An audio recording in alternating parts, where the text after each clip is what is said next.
Now the next thing we're going to do is something just as important as putting your tack on, and that's taking it off. And as with everything, there's a procedure. And so what Monroe's going to do is he's going to demonstrate how you take your tack off properly. Get.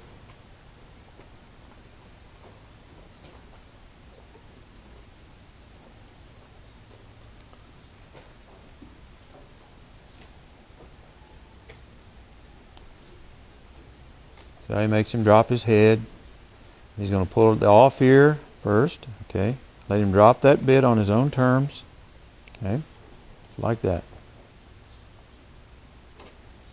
But see how with his little string holder on there, he can keep him in check. If he didn't have that holder on, he'd be hard to control like this. So as you're schooling a horse, it's very important to be able to control him, and that, like if he were to step off right now, I can put him back to where he was. Teach him to ground tie. Now when he pulls his... Did you show him how to pull that rope off, Monroe? Okay. All right. When you stow your horsemanship rope like this, okay, and if you, what we call butterfly it, like that, okay, and you ride just like that, and then when you get off, take it out, the tail out of the loop,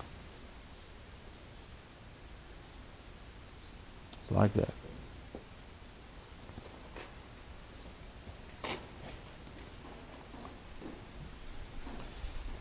Now as the horses advance, they'll stand there and ground tie just like an old workhorse. That's how they're supposed to. He's not to move. If he does move, we're going to set him back to where he was. Now, I'm going to show him how you loop the rope over your arm when you first start sometimes, when he's tacking. So sometimes, like when if you got a horse that doesn't want to be patient while you're tacking, you can loop the rope over your arm like that and still use him. And so if he were to step off, show him how you can just kind of grab the rope and just see. He's able to control his horse and keep him in check. Okay.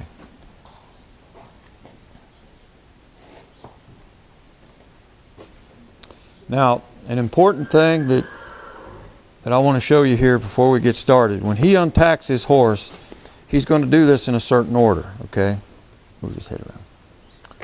He's going to take this off first, his breast collar.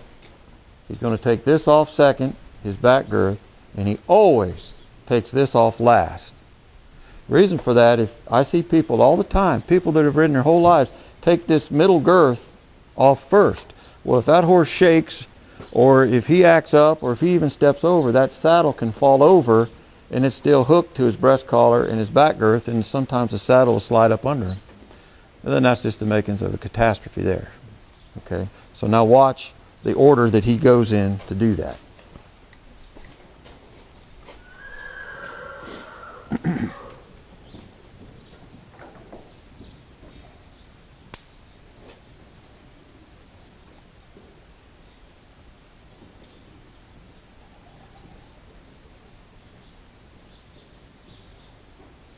Takes his breast collar up around and hangs it on his horn, just like that. Okay.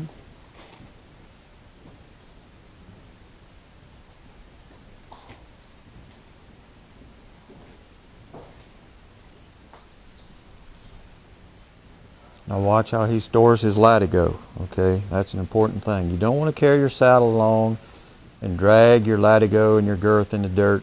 You want to keep it up. Okay, so he's going to store his latigo. Just like that.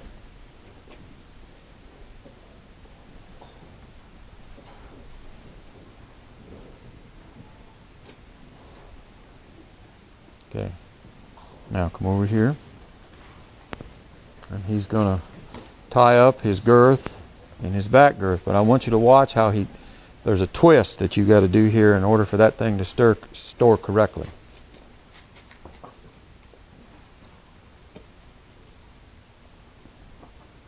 See how he twists that? And he hooks those two together like that. It goes up to his keeper. Okay. Now let's come back to the other side. Notice how Monroe's setting his horse up, put him back to where he's supposed to be. He kind of dribbled on us a little bit. Now watch. Look at this rope that we have rigged up here. It's going to hang about 2 feet off the floor. It's got a loop in it. Okay, and he's going to hook that through his pommel and around his horn.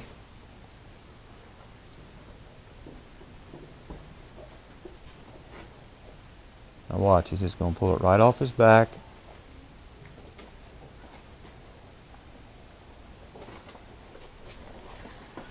He's going to hang his saddle just like that.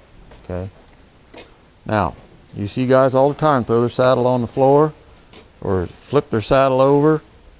That, in my opinion, is the proper way to do it. And if you don't have a rope, you need to get you a saddle stand. A big no-no around here is you do not throw your saddle on the ground, and you do not throw your bridle on the ground.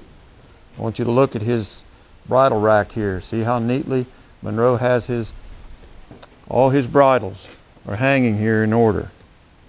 He's got 5-inch, 6-inch. He's got curved bridles. And I want you to notice how neatly he's got his reins organized. He's got his brushes right here. Everything's like it ought to be in his tack area. Okay, and these brushes, they're just held in like a little feed manger, little mineral bucket thing we got at the feed store. But now when he goes to tack his next horse, everything's ready to go. And if you'll look, his horse is now ready to go back to his stall, and he's finished his day's work.